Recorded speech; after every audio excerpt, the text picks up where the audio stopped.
బట్టి మరొక దినం ఈరోజు వరకు దేవుడు మనల్ని కాచి కాపాడి భద్రపరిచారు. అందుని బట్టి దేవునికి క్రీస్తు నామములో కృతజ్ఞతాస్తుతులు చెల్లిస్తూ మరి ఈరోజు టాక్ టైం సద్వినియోగం చేసుకోవటం ఎలా అనే అంశాన్ని మనం నేర్చుకుందాం. మరి చేరి వచ్చిన మీ అందరూ కూడా శ్రద్ధతో బైబిల్ దగ్గర పెట్టుకొని ఏదో ఇంటి దగ్గర ఉన్నాం కదా అని అలా ఫోన్ పెట్టుకొని వినకుండా చెప్పే ప్రతి విషయాన్ని బైబిల్లో అలా ఉన్నదో లేదో అని చూసుకుంటూ వాక్యాన్ని నేర్చుకోవాలని ప్రభు పేరిట మనం చేస్తూ ప్రార్థనతో కార్యక్రమాన్ని ప్రారంభించుకుందాం. తల్ల వంచి కళ్ళు మూసుకుంటే ప్రార్థన. సకల ఆశీర్వాదాలకు కారణభూతుడా, భూమి ఆకాశములను సృజించిన సృష్టికర్తవైన దేవ,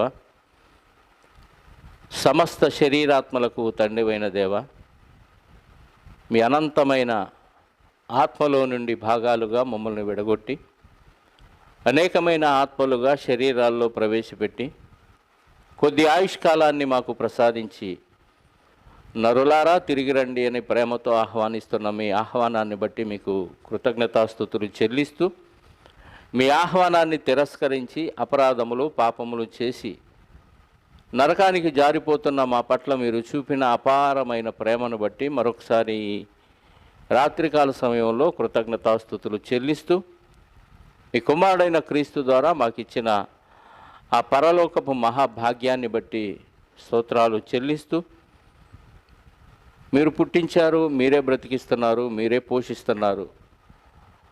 మా అంత్యదినములోపు మీరు మాకు ఇచ్చిన మాటలను ఎలా మేము ఉపయోగించుకోవాలో మీ వాక్యములో నుండి మేము నేర్చుకుంటూ మీ నామానికి మహిమకరముగా మేము మాట్లాడగలుగునట్లు సహాయాన్ని దయచేయమని కోరుకుంటూ ఈ సందర్భంలో ఈ మాటలు మేము నేర్చుకుంటూ ఉండగా నేర్పిస్తున్న నాకును నేర్చుకుంటున్న మీ పిల్లలకును మీ ఆత్మ సహాయముతో సమయోచితమైన జ్ఞానాన్ని ప్రసాదించమని కోరుకుంటూ మహిమ ఘనత ప్రభావాలు మా అందరి ద్వారా మీరే పొందుకొనమని మా రక్షకుడు మీ ప్రియకుమారుడైన యేసుక్రీస్తు వారి శక్తి కలిగిన నామములో ప్రార్థించి అడిగి వేడుకొనిచున్నాను పరలోకపు తండ్రి, ఆమేన్.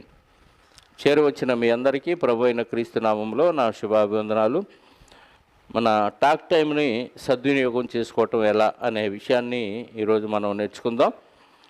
దానికి ముందుగా ఈరోజు ప్రతి ఒక్కరికి సెల్ ఫోన్ ఉంది. సెల్ ఫోన్లో బ్యాలెన్స్ వేసుకుంటూ సిమ్లో టాక్ టైము మనం బ్యాలెన్స్ వేసుకుంటూ ఉంటాం, మాట్లాడుకుంటూ ఉంటాం.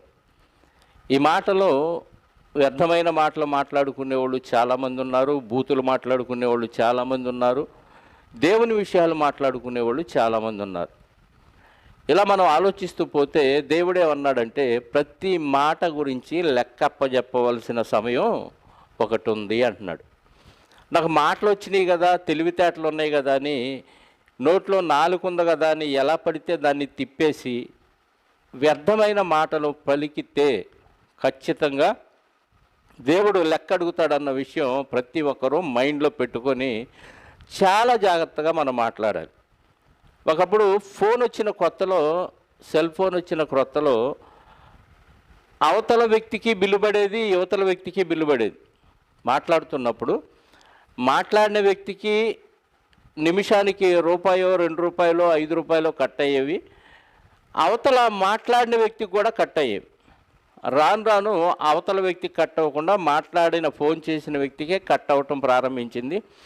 అలా అలా రేట్లు తగ్గిపోవటం, దానికి తోడు ఎక్కువ మంది ఈ సెల్ ఫోను నెట్వర్క్లు వాళ్ళు తయారవటం, పోటీ పెరగటం బట్టి ఈ నెట్వర్క్ ఛార్జీ, ఫోను మాట్లాడే ఛార్జీ తగ్గిపోవటం, ఫుల్ టాక్ టైం అంటూ నువ్వెంతన్నా మాట్లాడుకో, ఇదిగో నెలలోపు నువ్వెంత అమౌంట్ కడితే నీకు ఫుల్ టాక్ టైం, నువ్వెంతసేపు మాట్లాడుకున్నా ప్రాబ్లం లేదని ఇలా రావటం వల్ల విస్తారంగా మాట్లాడటం జరిగింది. అంతకుముందు అయితే మాత్రం ఖచ్చితంగా ఆచితూచి మాట్లాడేవాడు. ఎందుకంటే మాట్లాడే కొద్దీ రేట్ అక్కడ పెరిగిపోతూ ఉంటుంది.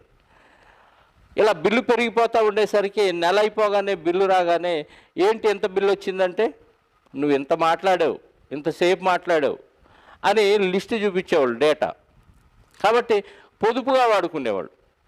కానీ ఈరోజు పొదుపు పోయింది. ఎందుకంటే ఉచిత టాక్ టైం అన్నట్టుగా, ఫ్రీ టాక్ టైం అన్నట్లుగా ఇంత అమౌంట్ కొడితే, ఇంత అమౌంట్ కడితే నువ్వు నెలలోపు, 2 నెలలలోపు లేదా 3 నెలలలోపు ఎంతైనా మాట్లాడుకోవచ్చని పోటీ మీద ఇవి రావటం వల్ల విస్తారంగా మాట్లాడటం జరుగుతుంది. నువ్వు ఫోన్లో మాట్లాడినా, డైరెక్ట్గా మాట్లాడినా నోట్లో నుంచి మాట రావటానికి కారణం దేవుడు అన్న విషయం మనం గుర్తుపెట్టుకోవాలి.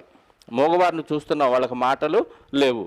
నోటి గురించి, మాట గురించి దేవుడు లెక్క అడిగినప్పుడు వాళ్ళకి నోటి విషయంలో లెక్కలు ఉండవు. ఆ అకౌంట్ ఏమీ వాళ్ళకు ఉండదు. కంటి గురించి ఉంటుంది, చెవి గురించి ఉంటుంది, మిగతా అవయవాలన్నిటి గురించి లెక్కలు అడుగుతాడు. కానీ దేవుడు ఒక నోటి గురించి మాత్రం వాళ్ళ దగ్గర లెక్క అడగడు. ఎందుకంటే వాళ్ళకి టాక్ టైం లేదు కాబట్టి. అర్థమవుతుందా? మగవాళ్ళకి టాక్ టైంకి లెక్క దేవుడు అడగడు. మరి ఎవరిని అడుగుతాడంటే మాట్లాడే వాళ్ళని అడుగుతాడు. కాబట్టి ఆ మాట్లాడే మాటలు మనం ఎలా మాట్లాడాలంటే దేవుని దగ్గర నేర్చుకొని ఆ మాటలు ఎవరికి ఎంతవరకు చెప్పాలో అంతవరకే మాట్లాడాలి. యెషయా గ్రంథము 50వ అధ్యాయము 4-5 వచనాలు. అలసిన వానిని మాటల చేత ఊరడించు జ్ఞానము నాకు కలుగునట్లు, ఏమన్నాడండి? అలసిన వానిని మాటల చేత ఊరడించు జ్ఞానము నాకు కలుగునట్లు, శిష్యులు వినునట్లుగా నేను వినుటకై ఆయన ప్రతి ఉదయమున నాకు వినబుద్ధి పుట్టించుచున్నాడు అంటున్నాడు. శిష్యునికి తగిన నోరు యెహోవా నాకు దయచేసి ఉన్నాడు అంటున్నాడు. అంటే ఒక అలసిపోయిన వ్యక్తికి మాటల ద్వారా ఊరట కలుగుతుందా అంటే ఖచ్చితంగా కలుగుతుంది. మాట మనిషిని బ్రతికిస్తుంది, మాట మనిషిని చంపుతుంది. మనకు తెలుసు, పరీక్షలో ఫెయిల్ అయినప్పుడు పిల్లలు తల్లిదండ్రులకు ముఖం చూపించలేక ఎంతోమందిని మరి ఉరిపెట్టుకోవటం, రైలు కింద తలబెట్టుకోవటం మనం చూస్తూనే ఉన్నాం, వింటూనే ఉన్నాం వార్తలు. ఎందుకంటే తల్లిదండ్రులు అరుస్తారు. ఏమరుస్తారు అంటే, ఇంత డబ్బు ఖర్చు పెట్టి నిన్ను చదివించాము, నువ్వు వేస్ట్ రా అని ఒక మాట అంటే చాలు, నీ బ్రతికెందుకురా చదవకుండా పాస్ అవ్వకుండా అనగానే వెళ్ళిపోయి రైలు కింద తలబెడతాడు. అంటే ఈ మాట వాడు రైలు కింద తలబెట్టి చనిపోయే విధంగా చేసిందనమాట. అర్థమవుతుందా? అదే బాగా ఫస్ట్ క్లాస్లో పాస్ అయ్యాడు అనుకోండి, నీకు బైక్ కొనిస్తాను అనగానే వాడు ఎగిరి గంతేస్తాడు, బైక్ నడిపినంత ఫీలింగ్ ఇచ్చేస్తాడు, ఇంట్లోనే ఎగిరేస్తాడు. అంటే ఒక మాట మనిషిని ఊరడిస్తుంది, ఒక మాట మనిషిని చంపుతుంది కూడా.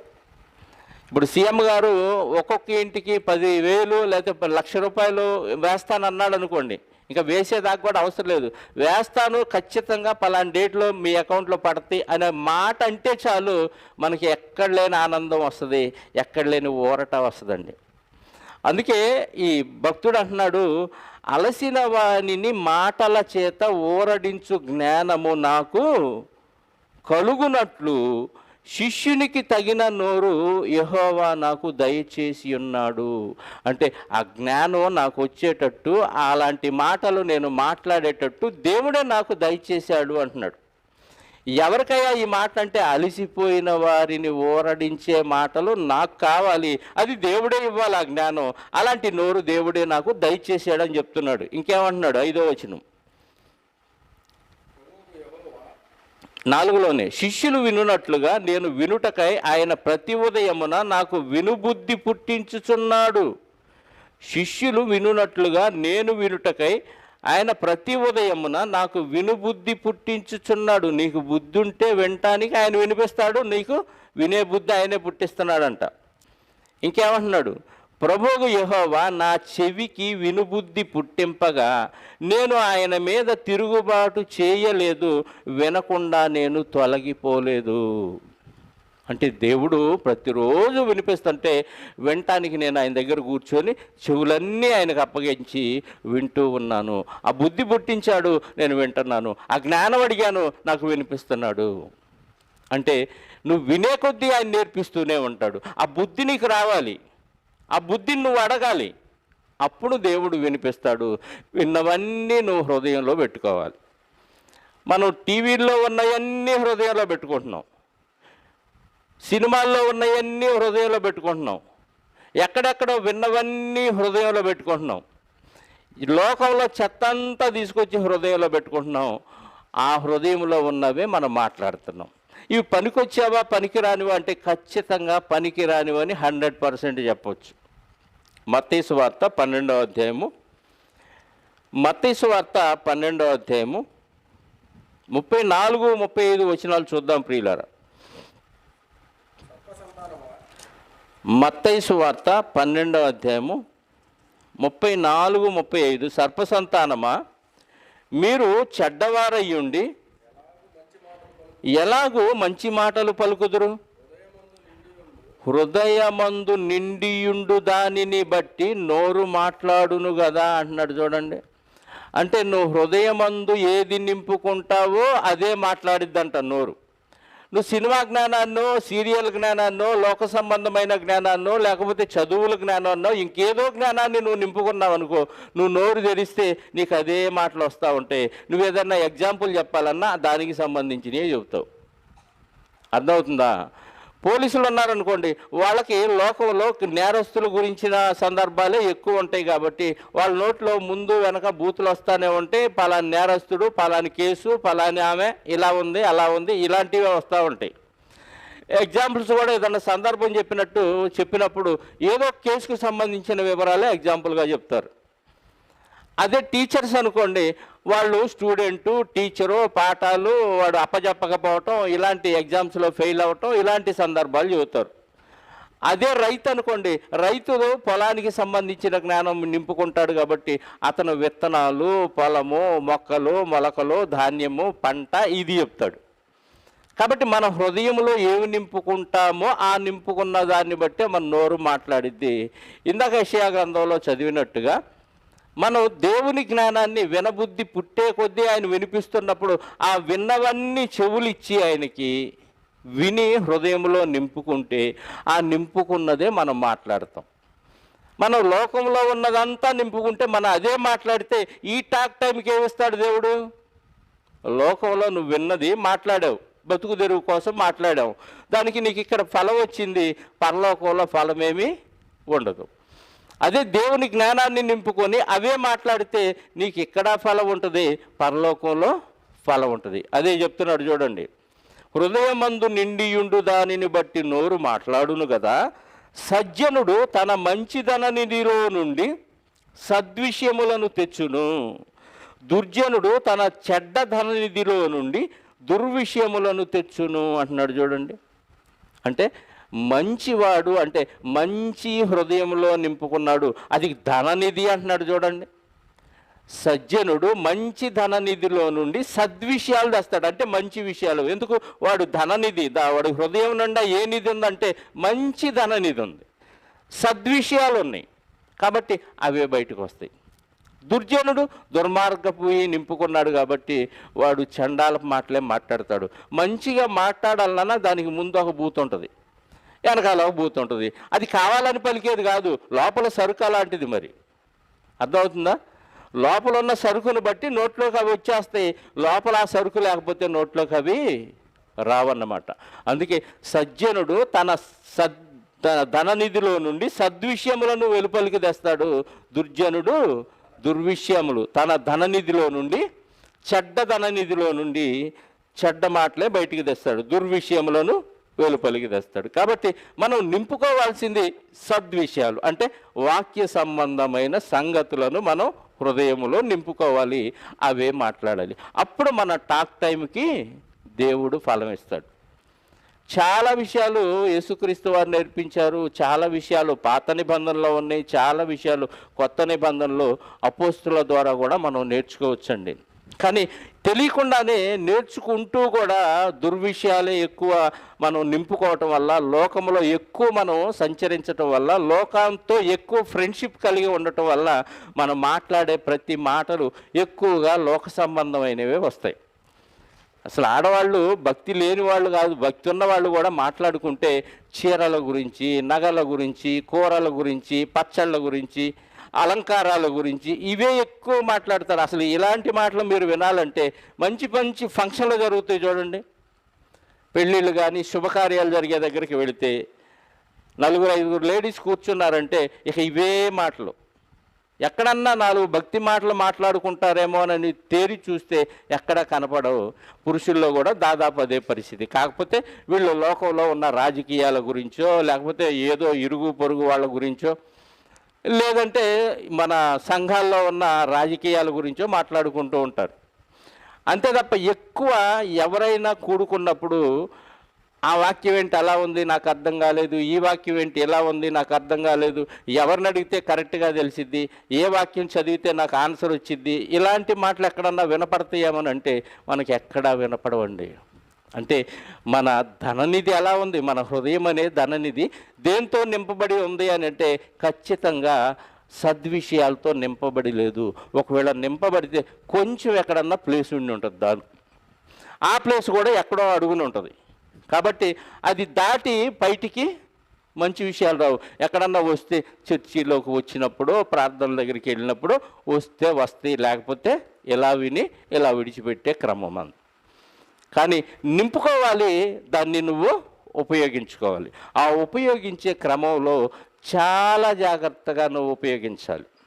ఎందుకంటే చాలామంది ఎక్కువ పర్సెంట్ చెప్పటానికే ఇష్టపడేవాళ్ళు చాలామంది ఉన్నారండి. నిజం, చాలామంది చెప్పటానికే ఇష్టపడేవాళ్ళు ఉన్నారు. మొన్న శిష్యుడికి ఉన్న క్వాలిఫికేషన్లు, ఉండవలసిన క్వాలిఫికేషన్లు చెప్పాను. దాసుడు, స్నేహితుడు, తర్వాత సహోదరుడు, తర్వాత బోధకుడు. ఈ స్టేజీలన్నీ దాటిన తర్వాత బోధకుడు అవ్వాలి. కానీ దాసుడుగా ఉన్న సమయంలోనే బోధకుడు చూసి బోధకుడు అవ్వాలి అని ఫీల్ అయిపోతారు. ఎందుకు అవ్వాలనుకుంటారో తెలుసా? బోధకుడు అవ్వాలి అనుకోవటానికి ఒకే ఒక కారణం కనపడింది నాకు. ఆ బోధకులు సెలబ్రిటీస్ లాగా కనపడతారు కాబట్టి. భక్తితో బోధ చేసి 100 ఆత్మల్లో 10 ఆత్మల్లో రక్షించాలనే ఆత్మభారంతో బోధించాలనే తపనతో ఎక్కువ మంది కనపడతారా? నేను కూడా అందరూ దృష్టి నా వైపు ఆకర్షించుకొని నేను పలానాయనలాగా చెప్పాలనే దృష్టితో బోధకులు అవటం మనం గమనిస్తున్నామంటే ఖచ్చితంగా ఇమిటేషన్ బోధకులే కనపడుతున్నారు ఈరోజు. ఎందుకంటే ప్రత్యేకంగా కనపడతారు, స్పెషల్గా కనపడతారు, అందరి దృష్టి వాళ్ళ మీదే ఉంటుంది. సపరేట్గా స్టేజీ మీద దర్జాగా కనపడతాడు. కాబట్టి అలా మనం కూడా ఉండాలి అనే దృష్టితో బోధకులు అవుతున్నారే తప్ప నేను దేవుని వాక్యాన్ని నేర్చుకున్నది పంచుకోలేకుండా ఉండలేకపోతున్నాను, ఎన్నో ఆత్మలు నశించిపోతున్నాయి, వాళ్ళని కాపాడాలి అనే ఉద్దేశంతో టాక్ టైంను ఉపయోగిస్తున్నారా చెప్పండి? అందుకే యాకోబు పత్రికలో దేవుడు ఒక అద్భుతమైన మాట రాయించాడు ప్రియులారా. యాకోబు పత్రిక 1వ అధ్యాయము 19వ వచనం. యాకోబు పత్రిక 1వ అధ్యాయము 19వ వచనంలో, నా ప్రియ సహోదరులారా మీరు ఈ సంగతి ఎరుగుదురు, ప్రతి మనుష్యుడు వినుటకు వేగిరపడువాడును, మాట్లాడుటకు అసలు మాట్లాడొద్దు అంటలా దేవుడు. నీ టాక్ టైం ఇచ్చిందే దేవుని మాటలు మాట్లాడటానికి, నీ హృదయాన్ని ఇచ్చిందే దేవుని మాటలు నింపుకొని హృదయం నిండిన దాన్ని బట్టి నువ్వు మాట్లాడటానికి. కాకపోతే నువ్వు ఇంకా నేర్చుకోకముందే టకాటకా మాట్లాడైతే తప్పులు మాట్లాడేస్తావు. ఏం మాట్లాడుతున్నావో తెలియదు, ఎవరైనా క్వశ్చన్ వేస్తే దానికి ఆన్సర్ చెప్పలేక వాళ్ళతో గొడవ పెట్టేసుకుంటావు, లేదా వాదోపవాదాలతో తీవ్రంగా విరోధభావం జరుగుతుంది. ఇక్కడ ఆలోచించండి. వినుటకు వేగిరపడు, మాట్లాడుటకు నిదానించు అంటున్నాడు. ఎందుకయ్యా అని అంటే నువ్వు మాట్లాడే సమయం వచ్చినప్పుడు మాట్లాడు, ముందు విను, నేర్చుకో, హృదయం నిండా వాక్యాన్ని నింపుకో, అప్పుడు నీ టాక్ టైంను ఉపయోగించు. దేవుడు ఇచ్చిందే అందుకు నీకు టాక్ టైం. కానీ అప్పటిదాకా మనం నోటికి కళ్ళెం పెట్టుకోండి. అదే యాకోబు పత్రిక 1:26 అంటున్నాడు చూడండి. 1వ అధ్యాయము 26వ వచనంలో యాకోబు పత్రిక, ఎవడైనను నోటికి కళ్ళెము పెట్టుకొనక తన హృదయమును మోసపుచ్చుకొనుచు భక్తి గలవాడనని అనుకొనిన ఎడల వాని భక్తి వ్యర్థమే. నోటికి ఏం పెట్టుకోవాలంట? కళ్ళెం దేనికి పెడతారు చెప్పండి? గుర్రానికి పెడతారు, ఎద్దులకు పెడతారు, చిక్కవ అంటారు దాన్ని, లేదా కళ్ళెం అంటారు. అంటే కంట్రోలింగ్ పవర్ ఉంటుంది. కళ్ళెం పెడితే ఆగిపోద్ది, కళ్ళెం లాగ్గానే గుర్రం ఆగిపోద్ది. చిక్కం పెడితే ఎద్దు తినదు. అంటే మూతికి అడ్డుగా వస్తుంది. ఇప్పుడు మనం మాస్కులు పెట్టుకున్నట్టుగా ఎద్దుకైతే చిక్కం పెడతారు, గుర్రానికైతే కళ్ళెం పెడతారు. నోటికి ఏం పెట్టుకోమంటున్నాడు? నోటికి కళ్ళెము పెట్టుకొనక తన హృదయమును మోసపరుచుకొనుచు భక్తి గలవాడనని అనుకొనిన ఎడల వాని భక్తి వ్యర్థమే అంటున్నాడు. అంటే నోటితోనేమో ఇష్టం వచ్చినట్టుగా ఏది పడితే అది మాట్లాడేస్తాడు. ఎవరిని గౌరవించాలో గౌరవపదమైన మాటలు రావు, ఎవరిని ఏమనాలో తెలియదు. ఎవరు ఇష్టం వచ్చినట్టుగా వాళ్ళు మాట్లాడేసి నేను ఒక భక్తుడిని అంటాడు. అర్థమైందా? అప్పుడు ఏం చేయాలి అంటే ఖచ్చితంగా కళ్ళెం పెట్టుకోవాలి అంటున్నాడు. కీర్తన గ్రంథం 39వ అధ్యాయంలో కూడా ఇదే మాట రాయబడి ఉంది. ఒకసారి చూద్దాం, మొదటి వచనం నుండి. కీర్తన గ్రంథం 39వ అధ్యాయము. నా నాలుకతో పాపము చేయకుండునట్లు నా మార్గములను జాగ్రత్తగా చూచుకొందును. ఏమండి, నాలుకతో పాపం ఎట్ట చేస్తారండి? నాలుకతో పాపం చేయటం అంటే ఏంటో తెలుసా? తప్పుగా మాట్లాడటం. నాలుక లేకపోతే నీకు మాట రాదు. అర్థమవుతుందా? నాలుక లేకపోతే నీకు మాట రాదు. నాలుక ఎప్పుడైనా కొరుక్కున్నా కానీ సరిగ్గా మాట రాదు. ఐస్ తింటాం, అప్పుడప్పుడు చల్లగా ఉన్న ఐస్ తిన్నప్పుడు వెంటనే మాట్లాడండి, నత్తి వచ్చేస్తుంది. నాలుక మందమైన మాట సరిగ్గా రాదు, నాలుక మీద గాయమైన మాట సరిగ్గా రాదు. అసలు నాలుక లేకపోతే నీకు మాటే లేదు, మోగవాడిగా మారిపోతావు. అంటే నాలుకతో నీకు మాట వచ్చింది కాబట్టి నాలుకతో పాపము చెయ్యొద్దు అంటున్నావంటే నాలుకతో తప్పుడు మాటలు మాట్లాడుతున్నావని అర్థం.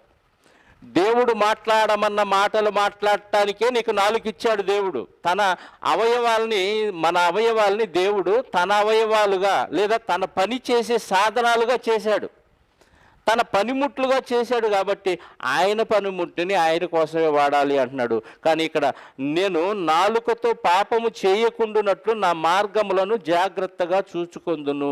నేను మార్గాన వెళతా ఉంటే ఏదో జరిగిన దానికి నేను వెంటనే ఏదో ఒకటి మాట్లాడతా. ఆ మాట్లాడేది పాపం అయితే అందుకని మార్గాన్ని ఏం చేసుకుంటా అంట? జాగ్రత్తగా చూసుకుంటా అంట.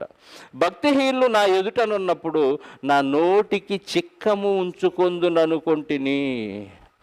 భక్తిహీనుల దగ్గర ఏం చేయాలంట? చిక్కం పెట్టుకోవాలి. ఎద్దుకు పెట్టుకుంటుంది చిక్కం, ఏది పడితే అది తినకుండా ఎద్దుకు పెడతాం మనం చిక్కం. కానీ భక్తిహీనుల దగ్గర మనం ఏం చేయాలంట? చిక్కం పెట్టుకోవాలి. ఎందుకు భక్తిహీనుల దగ్గర చిక్కం పెట్టుకోవాలి? భక్తిహీనులకు బోధించాలి కదా మనం అక్కడ. మరి బోధించకుండా చిక్కం ఎందుకు పెట్టుకోవాలని అంటే వాళ్ళు వినే భక్తిహీనులు కానప్పుడు నువ్వు నోరు మూసుకు అక్కడ. ఎందుకంటే వాళ్ళు నిన్ను ఎగతాళి చేయొచ్చు, లేకపోతే అవమానపరచవచ్చు, అసలు దేవుని వాక్యాన్నే నిరర్ధకం చేయొచ్చు. కాబట్టి ఎక్కడ మాట్లాడాలో అక్కడ మాట్లాడాలి, ఎక్కడ మౌనంగా ఉండాలో నువ్వు అక్కడ మౌనంగా ఉండాలి. ఇక్కడ భక్తిహీనులు నాకు కంటబడినప్పుడు నేనేం చేయాలంటున్నాను? నా నోటికి చిక్కము ఉంచుకొందును అనుకుంటుని నేను ఏమియూ మాట్లాడక మౌనినైతిని, క్షేమమును గూర్చి అయినను పలుకక నేను మౌనముగా ఉంటిని. అర్థమవుతుందా? భక్తిహీనులు కంటబడినప్పుడు నోటికంట ఆ చిక్కం పెట్టుకున్నాడు. ఎందుకంటే దుష్టుల ఆలోచన చొప్పున నడవక, పాపుల మార్గమున నిలవక, అపహాసకులు కూర్చుండు చోటు కూర్చుండక, మనకు తెలుసు కదా. కాబట్టి దుష్టులు ఉన్నప్పుడు మనం చిక్కం పెట్టుకోవాలి. ఎక్స్ట్రాలు మాట్లాడకుండా మన నాలుకను మనం కళ్ళెం పెట్టుకోవాలి అంటున్నాడు. ఎందుకంటే అనవసరమైన మాటలు మాట్లాడితే అది పాపం అవుద్ది. ఆ పాపాలన్నీ దేవుడు రేపు లెక్కలో కట్టినప్పుడు మన లెక్కలన్నీ తాసులో అలా కిందకి వెళ్ళిపోయినాయి అనుకోండి, ఏమైపోతాయి? నరకానికి వెళ్ళిపోతాం. కాబట్టి ప్రతి మాటను దేవుడు లెక్క అడుగుతాడు. అందుకే దేవుడు చాలా పద్ధతైన మాటలు భక్తులకి నేర్పించాడు. ఆ పద్ధతిలోనే భక్తులు ఒకరినొకరు క్షమించుకుంటూ ఒకరికి విరోధంగా ఎవ్వరు మాట్లాడుకోకుండా చాలా జాగ్రత్తగా టాక్ టైంను ఉపయోగించాలని దేవుడు మనకు తెలియజేస్తున్నాడు. అదే యాకోబు పత్రిక 4వ అధ్యాయము 11వ వచనం కూడా చూద్దాం. యాకోబు పత్రిక 4వ అధ్యాయము 11వ వచనం. సహోదరులారా, ఒకనికి విరోధముగా ఒకరు మాట్లాడకుడి. అంటే ఒకనికి విరోధముగా ఒకరు మాట్లాడకుడి. తన సహోదరునికి విరోధముగా మాట్లాడుట తన సహోదరునికి తీర్పు తీర్చువాడు ధర్మశాస్త్రమునకు వ్యతిరేకముగా మాట్లాడి, చాలండి. అంటే సహోదరుడు ఒకనికి విరోధముగా ఒకరు మాట్లాడకూడదు అంటున్నాడు. అలా మాట్లాడితే నువ్వు పాపం చేసిన వాడివే అవుతావు. సహోదరులు ఒకనికి విరోధముగా ఒకరు మాట్లాడకూడదు అంటున్నాడు. పౌలు గారు తిమోతికి ఉత్తరం రాస్తూ రెండవ పత్రిక తిమోతికి రాసిన రెండవ పత్రిక 2వ అధ్యాయము 16-17 వచనాల్లో కూడా తిమోతితో ఏమని తెలియచేస్తున్నాడో గమనించగలిగితే, తిమోతికి రాసిన రెండవ పత్రిక 2వ అధ్యాయము 16-17 వచనాలు, అపవిత్రమైన వట్టి మాటలకు విముఖుడవై ఉండుము. అపవిత్రమైన వట్టి మాటలకు విముఖుడవై అంటే వ్యతిరేకంగా ఉండు. అపవిత్రమైన మాటలు, ఆ వట్టి మాటలకు నువ్వేం చేయాలని అంటే విముఖుడవై ఉండుము. విముఖుడవై ఉండుము. అట్టి మాటలు ఆడువాడు మరి ఎక్కువగా భక్తిహీనులగుదురు. అంటే వట్టి మాటలు, అనవసరమైన మాటలకి నువ్వు దూరంగా ఉండు, వ్యతిరేకంగా ఉండు. అలా మాట్లాడేవాడు భక్తిహీనుడు. అంటే భక్తిహీనుడు టాక్ టైంని అనవసరంగా ఉపయోగించుకొని నాశనం అయిపోతాడు. నువ్వు మాత్రం అలాంటి మాటలకు, అనవసరమైన మాటలకు, వట్టి మాటలకు విముఖుడు అంటే వ్యతిరేకంగా ఉండు. నీకు టాక్ టైంని అక్కడ కళ్ళెం పెట్టేసుకో. నీకు టాక్ టైం లేదని ఫీల్ అయిపో. అర్థమవుతుందా? గట్టి మాటలకే నీ టాక్ టైం ఉపయోగించు, వట్టి మాటలకు నువ్వు విముఖుడవై ఉండుము అంటున్నాడు.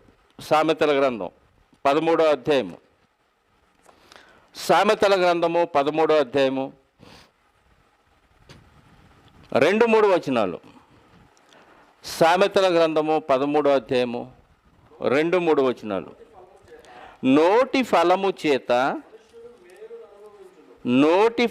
చేత మనుష్యుడు మేలును అనుభవించును. ఏమండి నోటి ఫలం అంటే?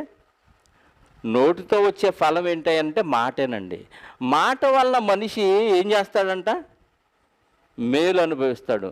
ఇక్కడ నోటితో ఫలాన్ని అనుభవించే వాళ్ళు ఎవరయ్యానంటే నోటితో పని చెప్పి ఉద్యోగాలు చేస్తున్నారు చూసారా? ఒక లాయర్లు కానీ, ఒక టీచర్స్ కానీ, ఇంకా రిప్రజెంటేటివ్స్ ఉంటారు కదా, మాట్లాడి ఆ వస్తువు కొనేటట్టుగా చేస్తారు. ఇలా లోకములో నోటి ఫలము చేత చాలామంది బతుకుతూ ఉన్నారు. నోటి ఫలము చేత మేలును అనుభవించును మనుషుడు. ఎక్కడ నువ్వు మేలు అనుభవిస్తావు. ఇదే నోటి ఫలాన్ని నువ్వు ఇంకా శాశ్వతమైన మేలు, పరలోక సంబంధమైన మేలు అనుభవించడానికి కూడా ఇదే నోటి ఫలాన్ని నువ్వు ఉపయోగిస్తే నీకు ఇక్కడ మేలు, అక్కడ మేలు. కానీ ఈరోజు ఇక్కడ నోటి ఫలము కొరకే చాలామంది ఉద్యోగాలు చేస్తూ ఉన్నారండి.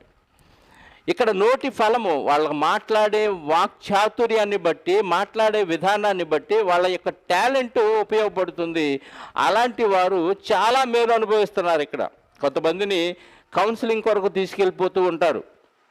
స్కూల్స్ వాళ్ళు కానీ, కాలేజీ వాళ్ళు కానీ చాలామందిని మోటివేషన్ క్లాసులు ఇవ్వటానికి చాలామందిని పిలుస్తూ ఉంటారు. ఎందుకు వాళ్ళని పిలుస్తారంటే వాళ్ళు వాక్చాతుర్యం కలిగిన వాళ్ళు నోటి ఫలము చేత చాలా మేలు అనిపిస్తున్నారు. ఆల్రెడీ వాళ్ళకు ఒక వృత్తి ఉంటుంది. ఆ వృత్తి కాక ఇంకా చాలామందిని మోటివేట్ చేస్తూ అనేక మందిని అభివృద్ధిలోకి తీసుకురావటానికి వీళ్ళ వాక్చాతుర్యం ఉపయోగపడింది. కాబట్టి అలాంటి వారు నోటి ఫలము చేత మేలును అనుభవిస్తున్నారు. కానీ ఇదే మేలు పరలోకములో అనుభవించాలంటే ఇదే నోటిని ఉపయోగించాలి. కానీ ఈ మాటల వలన అక్కడ నీకు మేలు రాదండి. నీ నోటి ఫలము చేత శాశ్వతమైన మేలు అనుభవించాలంటే ఈ నోట్లో నుంచి నువ్వు దేవుని మాటలు నింపుకున్న హృదయములో నుంచి, ఈ నోట్లో నుంచి ఆ మాటలు రావాలి. నువ్వు నోటి ఫలము చేత అప్పుడు శాశ్వతమైన మేలు అనుభవిస్తావు. ఇక్కడ నోటి ఫలము చేత టెంపరీ మేలు అనుభవిస్తున్నావు నువ్వు. అదే మంచి మాట చెప్పాడు చూడండి. నోటి ఫలము చేత మనుష్యుడు మేలును అనుభవించును, విశ్వాసఘాతకులు బలాత్కారము చేత నశించుదురు. తన నోరు కాచుకొనువాడు తన్ను కాపాడుకొనును. నోరు కాచుకోవటం అంటే టాక్ టైమును జాగ్రత్తగా వాడుకునేవాడు. ఎలా పడితే అలా మాట్లాడు. మాటలు ఉన్నాయి, చాలా ఉంటాయి పుష్కలంగా. కానీ ఎక్కడ కాచుకోవాలో అక్కడ కాచుకోవాలి, ఎక్కడ మాట్లాడాలో అక్కడ మాట్లాడాలండి. తన నోరు కాచుకొనివాడు తన్ను కాపాడుకొను, ఊర కొనక మాట్లాడువాడు తనకు నాశనము తెచ్చుకొనును. ఊరికూరికనే మాట్లాడతాడు, వాడికి నాశనమేనంట. అంటే అనవసరంగా నువ్వు మాట్లాడకూడదు. చాలామందికి ఈ విషయం తెలియక ఇచ్చిన టాక్ టైంని వాడేస్తూ ఉంటారండి. అదేమంటే నేను దేవుని కోసమే వాడుతున్నారని చెప్తారు. నువ్వు దేవుని కోసం అంత వాడాల్సిన అవసరం లేదు. ఎక్కడ ఎవరికి ఏ మాటలు చెప్పాలో ఆ మాటలు చెప్తే చాలు. అనవసరంగా మాట్లాడి వేస్ట్గా టాక్ టైంని వృధా చేసుకుంటూ ఉంటారు. అందుకే మత్తయి సువార్త 6వ అధ్యాయంలో యేసుక్రీస్తు వారు కూడా ఒక మాట చెప్పారు. చూద్దాం. మత్తయి సువార్త 6వ అధ్యాయము 7వ వచనం 8వ వచనం చదువుదాం. మత్తయి సువార్త 6వ అధ్యాయము ప్రార్థనలో టాక్ టైంని ఎంత వాడాలో చెప్తున్నాడు చూడండి. మరియు మీరు ప్రార్థన చేయనప్పుడు అన్యజనుల వలె వ్యర్థమైన మాటలు వచింపవద్దు. అన్యజనుల వలె వ్యర్థమైన, ప్రార్థనలో వ్యర్థమైన మాటలు మాట్లాడతామండి. ఏం మాట్లాడతాం? ఆయనకు తెలిసిన విషయాలన్నీ తెలియనట్టు చెబుతాం.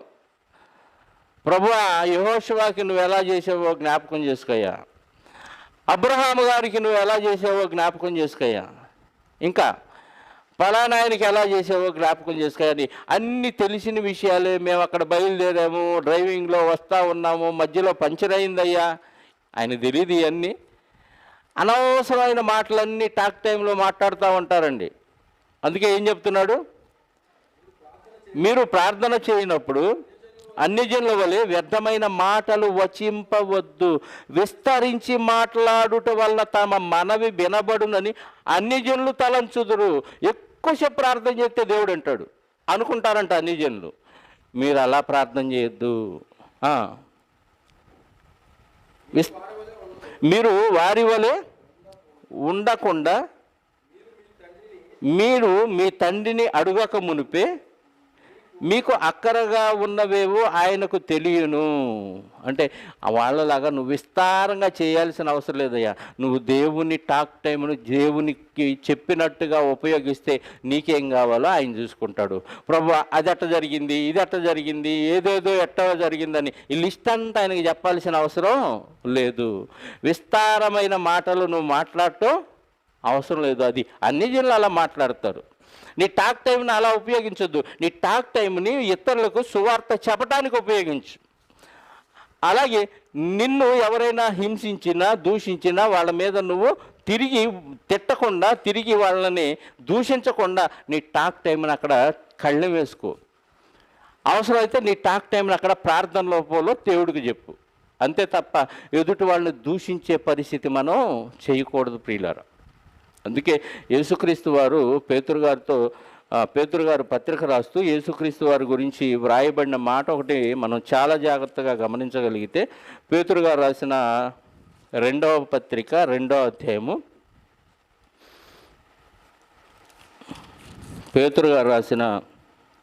మొదటి పత్రిక 2వ అధ్యాయము 21 నుంచి చదువుదాం. పేతురు గారు రాసిన మొదటి పత్రిక 2వ అధ్యాయం 2వ అధ్యాయము 21. క్రీస్తు కూడా మీ కొరకు బాధపడి మీరు తన అడుగుజాడల యందు నడుచుకొనున్నట్లు మీకు మాదిరి ఉంచిపోయాను. చాలా జాగ్రత్తగా గమనించండి. 22 చదువుతున్నాను. ఆయన పాపము చేయలేదు. ఓకే. ఆయన నోట ఏ కపటమును లేదు, కనబడలేదు. నోట్లో కపటం కనబడటం ఏంటి అంటే, మాట ఒకటి ఆలోచన ఒకటి, మాట ఒకటి క్రియ ఒకటి, అంటే కపటం ఉన్నట్టు. నువ్వు చాలా మంచోడివి, లోపలేమో పనికి మాలినోడివి, ఇది కపటమైన మాట. నువ్వు చెడ్డోడివి కానీ నువ్వు హంతకుడివి, ఇది లోపల ఉంది. చెడ్డోడు అనేది పైకి అన్నాం, ఇది కపటమైన మాట. అంటే ఒకటి చెప్పి లోపల దానికి వ్యతిరేకమైన ఆలోచన మనకుంటే ఇది కపటం. అర్థమవుతుందా? మనకి జ్ఞానులు యేసుక్రీస్తు వారు జన్మించినప్పుడు ఆ సందర్భంలో జ్ఞానులు వచ్చిన తర్వాత హేరోదు కపటముగా వారిని యేసు దగ్గరికి పంపించి తిరిగి వచ్చి నాకు వర్తమానం తీసుకురండి, నేను కూడా వచ్చి పూజిస్తానని కపటంతో చెప్తాడు. అంటే లోపలేమో ఆయన్ని చంపేయాలనే ఆలోచన ఉంది, పైకి మాత్రం జ్ఞానులతో మంచిగా మాట్లాడి మీరు వెళ్ళి ఆయన్ని పూజించి వస్తే నేను కూడా వెళ్ళి ఆయనకు మొక్కుతాను అని చెప్తాడు పైకి. లోపలికి మాత్రం కపటంగా ఆయన్ని చంపేయాలి, అడ్రస్ తెలుసుకొని వీళ్ళు వచ్చి నాకు చెప్పినాక వాళ్ళని చంపేయాలి అనుకుంటాడు. ఇది కపటంగా. కాబట్టి యేసుక్రీస్తు వారు ఆయన నోటలో ఏ కపటము లేదన్న విషయం మనకి ఇక్కడ అర్థమవుతుంది. ఇప్పుడు ఆయన్ని మనకి మాదిరిగా దేవుడు ఉంచాడు, ఆయన అడుగుజాడలు వేసి వెళ్ళిపోయాడు. ఇప్పుడు క్రైస్తవుడిగా ఉన్న వాళ్ళ నోట్లో కపటం ఉండొచ్చా అంటే ఖచ్చితంగా ఉండకూడదు, నువ్వు ఆయన అడుగుజాడల్లో అడుగేసినప్పుడు. ఇప్పుడు నీ టాక్ టైంలో నేను కపటంగా మాట్లాడుతున్నానా, కపటం లేకుండా ఓపెన్గా మాట్లాడుతున్నా విషయం నీకే తెలుసు. ఎందుకంటే నీ హృదయంలో ఒకళ్ళ గురించి ఏ ఆలోచన నింపుకున్నావో అదే నువ్వు మాట్లాడాలి, లేదంటే ఉన్న ఆలోచన తీసేసుకోవాలి. అంతేగాని లోపల ఒకళ్ళ మీద దురభిప్రాయం ఉండి పైకి మాత్రం వందనాలు బ్రదర్ బాగున్నావా అది ఇదని ఇలాంటి మాటలు మాట్లాడితే నువ్వు కపటంగా మాట్లాడుతున్నావని. యేసుక్రీస్తు వారి నోట ఏ కపటమును కనబడలేదు. ఆయన దూషింపబడి బదులు దూషింపబడలేదు అంటున్నాడు. ఆయన దూషింపబడి బదులు దూషింపబడలేదు అంటున్నాడండి. అంటే తిట్టినా కానీ తిరిగి తిట్టకూడదు. మరి ఆయనే అలా దూషింపబడి బదులు దూషింపకుండా ఉంటే మనం ఎదుటి వాళ్ళని దూషించవచ్చా? అంటే నీ టాక్ టైంని ఎదుటివాడిని తిట్టడానికి ఉపయోగించవచ్చా అంటే ఖచ్చితంగా నువ్వు ఉపయోగించకూడదు. ఎందుకంటే నువ్వు ప్రభువు కంటే గొప్పోడు ఇప్పుడు దూషిస్తే. ఆయన కాబట్టి అమాయకుడు అయ్యాడు కాబట్టి తెలియక దూషించలేదు, నాకు ఎన్ని బూతులు వచ్చో తెలుసా అన్నట్టుగా నువ్వు తిరిగి దూషిస్తే నీకు టాక్ టైం అంతా అక్కడ రికార్డ్ అయిపోతూ ఉంటుంది. కాబట్టి యేసుక్రీస్తు వారు దూషింపబడి బదులు దూషింపబడలేదు. ఆయన శ్రమ పెట్టబడి బెదిరింపక న్యాయముగా తీర్పు తీర్చు దేవునికి తన్ను తాను అప్పగించుకొనెను. శ్రమ పెట్టినప్పుడు ఏం చేశాడంట? బెదిరింపలేదంట. బెదిరించటం అంటే అస్సలు నేనెవరో తెలుసా నీకు, నేను ఎక్కడి నుంచి వచ్చానో తెలుసా, నా కెపాసిటీ ఏంటో తెలుసా, నా తండ్రి ఎవరో తెలుసా, నేను ఇప్పుడు తండ్రికి చిన్న ప్రార్థన చేస్తే మనసులో అనుకుంటే చాలు ఎంతమంది దేవదూతల్ని పంపిస్తాడో తెలుసా. ఇలాంటి మాటలు ఏవి మాట్లాడలేదు, అక్కడ టాక్ టైంని ఉపయోగించలేదు. ఒకే ఒక్క మాట కూడా బెదిరింపు మాట మాట్లాడలేదంట. అంటే ఆయనకి మాట తెలియక లేకపోతే మాట్లాడటం రాక అనుకుంటున్నారా? ఆయన మాట్లాడవలసిన సమయంలో నోరు తెరిచి ఎన్నో మాటలు మాట్లాడాడు. ఎన్నో సందర్భాల్లో ఆయన ప్రసంగాలు చేసిన సందర్భాలు మనం చూసాం. మత్తయి సువార్త 5వ అధ్యాయము 1వ వచనంలోనే ఆయన కొండ మీదకి ఎక్కి కూర్చున్నప్పుడు జనులు ఆయన దగ్గరకు వచ్చారు, శిష్యులు కూడా ఆయన దగ్గరకు వచ్చినప్పుడు ఆయన నోరు తెరచి మాట్లాడాను అని ఉంటుంది. అంటే మాట్లాడాల్సిన సమయంలో టాక్ టైంను ఉపయోగించాడు. ఇక్కడేమో ఎవరిని బెదిరించలేదు, ఆ నోట్లో కపటం లేదు, వాళ్ళ గురించి అవసరమైతే ప్రార్థన చేశాడు తప్ప ఒక్క మాట కూడా బదులు దూషింపలేదంటండి. అలాంటి ఆయన్ని మనం కలిగి ఉన్నాం, అలాంటి క్రీస్తుని మనం ధరించుకున్నాం. క్రైస్తవులుగా మన టాక్ టైంని ఆయన కంటే ఎక్కువగా వాడొచ్చా అని అంటే ఖచ్చితంగా హింసలు వచ్చినా, తిట్లు వచ్చినా, బూతులు వచ్చినా, అవతల నుంచి అవమానాలు వచ్చినా టాక్ టైంన మాత్రం అవతల వాళ్ళని దూషించే విషయంలో ఒక్క మాట కూడా మనం మాట్లాడకుండా ఉండాలి ప్రియులారా. ఎందుకంటే మనకి దేవుడు నోరిచ్చింది, నాలుకిచ్చింది, మాట ఇచ్చింది ఆయన నామాన్ని మహింపరచడానికి, జిహ్వా ఫలము అర్పించడానికి ఇచ్చాడండి. అందుకే యాకోబు పత్రికలో మరొక అద్భుతమైన మాట రాశారు, అది కూడా చూద్దాం. యాకోబు పత్రిక 3వ అధ్యాయము 5వ వచనం నుండి చదువుదాం ప్రియులారా. యాకోబు పత్రిక 3వ అధ్యాయము 5వ వచనం నుండి. అలాగుననే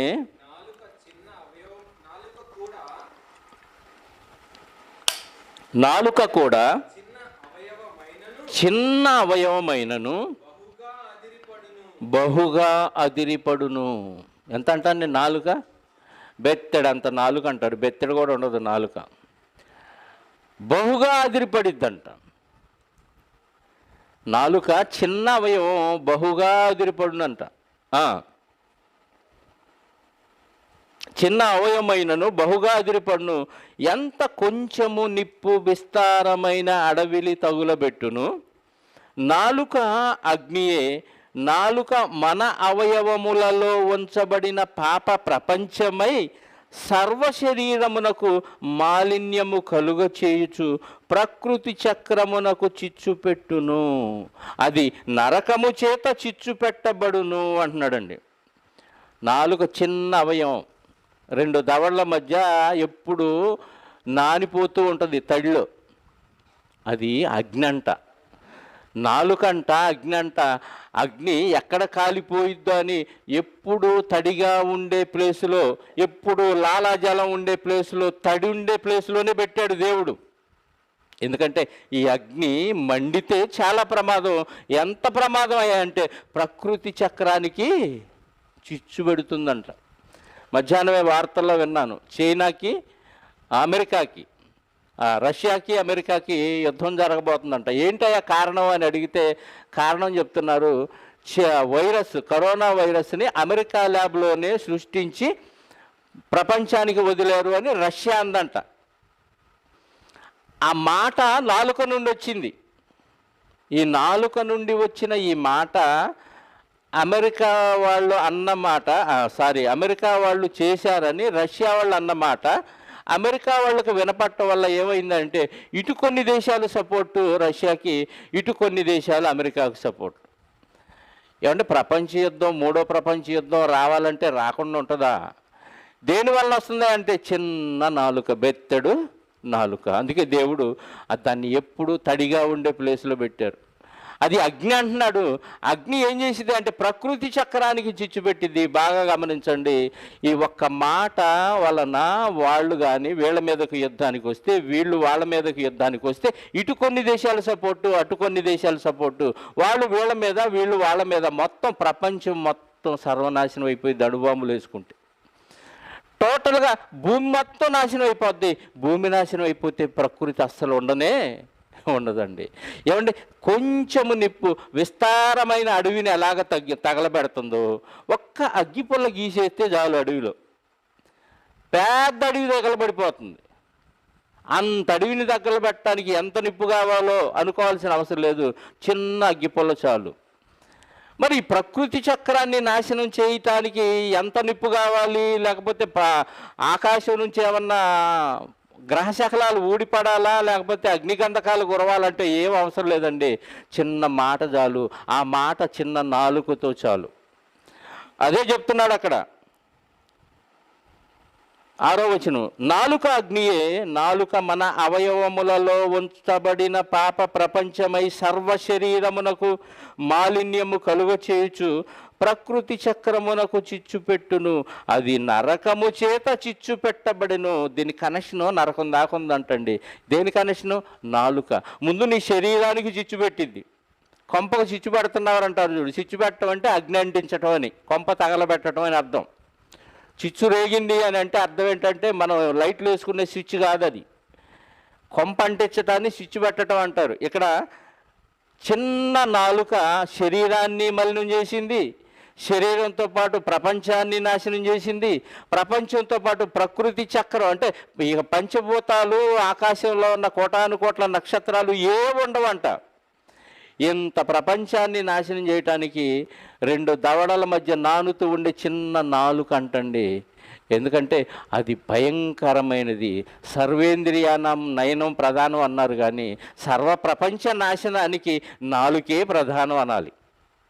చూసారా అది ఎంత భయంకరమైందంటే ప్రతి దాన్ని మనిషి సాధు చేయగలుగుతాడు. సింహాలను సాధు చేస్తున్నాడు అంటే అలవాటు చేసి దాన్ని లోబరుచుకుంటున్నాడు. ఏనుగుల్ని లోబరుస్తున్నాడు, పాముల్ని లోబరుస్తున్నాడు, పెద్ద విమానాల్ని లోబరుస్తున్నాడు, పెద్ద పెద్ద ఓడలను కూడా చిన్న చుక్కాని చేత ఎలా నడిపించాలో అలా నడిపిస్తున్నాడు.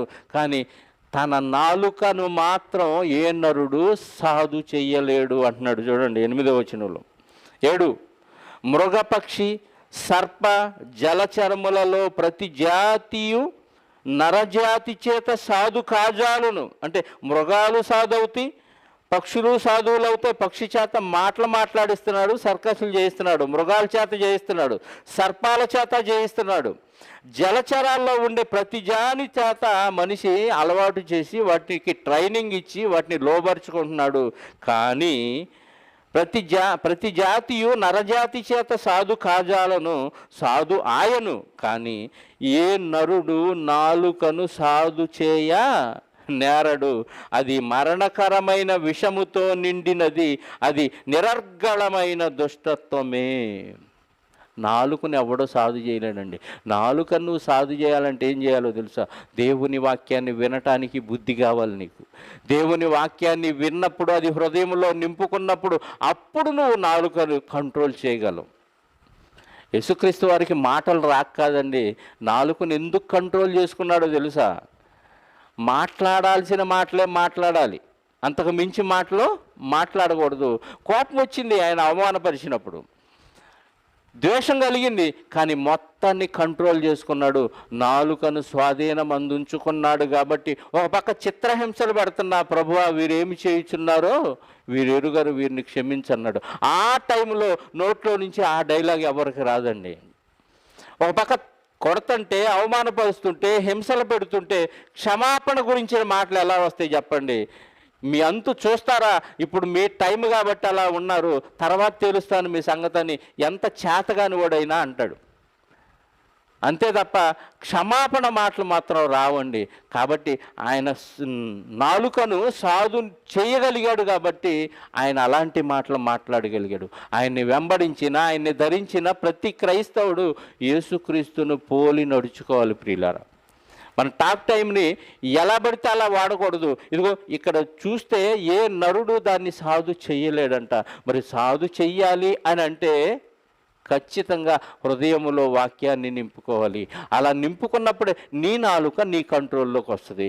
ఇంద్రియ నిగ్రహములు కలిగిన ఆత్మనే క్రీస్తు దేవుడు మనకు దయచేశాడు.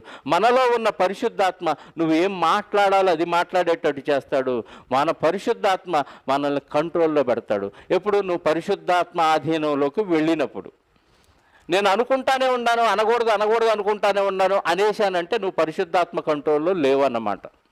నీ సొంత ఆలోచనతో నువ్వు నాలుకను సాధు చేయలేక టంగ్ స్లిప్ అయిందంటావు. టంగ్ స్లిప్ అయితే వీపు విమానం మోత మోగిద్ది అన్నమాట. నాలుక చాలా జాగ్రత్తగా కంట్రోల్ చేసుకుంటే నీ ఆరోగ్యానికి మంచిది. నాలుకను కానీ స్వాధీనం తప్పే విధంగా విడిచిపెడితే నరవలేని నాలుక ఎలాగైనా మాట్లాడిద్ది, ఒళ్ళంతా హోనం అయిపోద్ది. కనుక ప్రభునందు ప్రియమైన దేవుని పిల్లలారా, తన నోటిని చాలా జాగ్రత్తగా ప్రతి ఒక్కరూ ఉపయోగించుకోవాల్సిన అవసరం ఎంతైనా ఉంది. కాబట్టి చివరిగా ఒక వచనాన్ని చూసి ముగించుకుందాం. పేతురు గారు రాసిన మొదటి పత్రిక 3వ అధ్యాయము 10వ వచనం. పేతురు గారు రాసిన మొదటి పత్రిక 3వ అధ్యాయము 10వ వచనం. జీవమును ప్రేమించి మంచి దినములు చూడగోరు వారు చెడ్డదానిని పలుకకుండా, తన నాలుకను కపటపు మాటలు చెప్పకుండా తన పెదవులను కాచుకొనవలెను. ఎంత మంచి మాట చెప్పాడు చూడండి పేతురు గారు. జీవమును ప్రేమించి, నేను పరలోకం వెళ్ళాలనే ఆలోచన నీకుంటే, నువ్వు దేవుణ్ణి ప్రేమిస్తే, క్రీస్తును ప్రేమిస్తే నువ్వేం చేయాలంట? చెడ్డదాన్ని పలుకకుండా తన నాలుకను, కపటపు మాటలు చెప్పకుండా తన పెదవులను కాచుకోవాలంటే చిక్కం పెట్టుకోవాలి, కాపలా పెట్టుకోవాలంట నాలుగుకి పెదాలకి. దానికి కాపలా ఎందుకంటే నీ ఆధీనం తప్పే అవి ఏవి పడితే అవి వాగకూడదు. నీ కంట్రోల్లో ఉండాలి నాలుకైనా పెదాలైనా. నువ్వు నిజంగా జీవాన్ని ప్రేమిస్తే, లేదు నాకు నరకమే కావాలంటే వాటి కాపలా అవసరం లేదు, వదిలేసేయి, నీ ఇష్టం. ఏదో ఒక రోజు హోనం అయిపోద్ది ఒళ్ళు. 11 అతడు కీడు నుండి తొలగి మేలు చేయవలను, సమాధానం వెతికి దాన్ని వెంటాడుము అంటున్నాడు. ఇంకా ప్రభువు కన్నులు నీతిమంతుల మీదను, ఆయన చెవులు వారి ప్రార్థనల వైపును ఉన్నవి గాని ప్రభువు ముఖము కీడు చేయి వారికి విరోధముగా ఉన్నది. ప్రభువు చెవులు ఎవరి వైపు ఉన్నాయంట? ప్రార్థన వైపు ఉన్నాయి, నీతిమంతుల ప్రార్థనల వైపు. ఈ ప్రార్థన చేసేవాళ్ళు తన నాలుకను తన పెదవులను కాపు పెట్టుకుంటారు. ఆ కాపుదల లేకపోతే నీకు భయంకరమైన నరకానికి నువ్వు వెళ్ళిపోతావు. కాబట్టి నీ టాక్ టైంని బట్టి నువ్వు పరలోకం వెళతావా, నువ్వు నరకం వెళతావా, నువ్వే డిసైడ్ చేసుకో. నీ నోటి బాటను బట్టియే నువ్వు మంచోడువా, చెడ్డోడువా, నీతిమంతుడువా, అనీతిమంతుడువా దేవుడు లెక్క చూసి దాన్ని బట్టి నీకు పరలోకమా నరకమా అన్నది డిసైడ్ చేస్తాడు. కాబట్టి నోటిని, నాలుకను, పెదవులను చాలా జాగ్రత్తగా వాక్యముతో చాలా జాగ్రత్తగా భద్రపరుచుకొని దాన్ని పొదుపుగా వాడుకోవాలని, వాడవలసిన సమయంలో వాక్యం చెప్పటానికి మాత్రమే దాన్ని ఉపయోగించాలని ప్రతి ఒక్కరికి ప్రేమతో మనవి చేస్తూ నా టాక్ టైంను ముగిస్తున్నాను. ప్రార్థన చేసుకుందాం. పరిశుద్ధుడా, కృపగలిగిన మా కన్న తండ్రి, మహోన్నతుడా, నిజంగా మీరు మాకు ఇచ్చిన ఈ స్వరాన్ని బట్టి, మాటలను బట్టి మీకు స్తోత్రాలు. ప్రకృతిలో ఏ జీవరాశికి, ఏ జంతువుకి, ఏ పక్షికి లేని స్వరాన్ని, మాటను మాకు ప్రసాదించారు. మాకంటే ఎంతో పెద్ద ఆకారము కలిగిన ఎన్నో గ్రహాలు, నక్షత్రాలు, సూర్యుడు, చంద్రుడు, భూమి, ప్రకృతిలో ఉన్న ప్రతిదీ మాకంటే ఎంతో శక్తివంతమైంది, ఎంతో పెద్ద ఆకారము కలిగిన వాటికి కూడా ఇలాంటి మాటలు లేవు, వాటికి భాష లేదు, వాటికి స్వరము లేదు.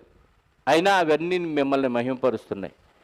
మరి ఎంత అద్భుతమైన స్వరాన్ని, భాషను మాకు ప్రసాదించి ఆ మాటలతో మీ నామాన్ని మహింపరచడానికి మీరు ఇచ్చిన ఆ వాక్కును బట్టి మీకు కృతజ్ఞతాస్తుతులు చెల్లిస్తూ, ఈ మాటను ఎలా మేము సద్వినియోగం చేసుకోవాలో, ఎలా దుర్వినియోగం చేసుకోకూడదో కూడా మీ వాక్యము ద్వారా మాకు తెలియచేసిన మీ ప్రేమను బట్టి స్తోత్రాలు తండ్రి. ఈ మాటలు విన్న మీ పిల్లలు వారి టాక్ టైమును చాలా భద్రంగా, పొదుపుగా, కేవలం మీ మాటలకు మాత్రమే ఉపయోగించుకునే ధన్యతను వారికి ప్రసాదించి, ప్రతి ఒక్కరూ వారి నోటి మాట వలన చిక్కుబడకుండా, నోటి మాట వలన పరలోక రాజ్యం చేరగలిగే ధన్యతను ప్రతి ఒక్కరికి అనుగ్రహించమని కోరుకుంటూ, మహిమ, ఘనత, ప్రభావాలు మా అందరి ద్వారా మీరే పొందుకొనమని మా రక్షకుడు మీ ప్రియకుమారుడైన క్రీస్తు యేసు ఉన్నతమైన నామములో ప్రార్థించి అడిగి వేడుకొనుచున్నాను పరలోకపు తండ్రి. ఆమేన్. మన కన్న తండ్రి అయిన దేవుని ప్రేమ, ఆయన ప్రియకుమారుడైన యేసుక్రీస్తు వారి కృప, పరిశుద్ధాత్మ యొక్క అన్యోన్య సహవాసము ఇప్పుడు ఎల్లప్పుడూ సకల పరిశుద్ధులకు సదాకాలము తోడయుండి నడిపించునుగాక. ఆమేన్. అందరికీ వందనాలు. Thank you very much.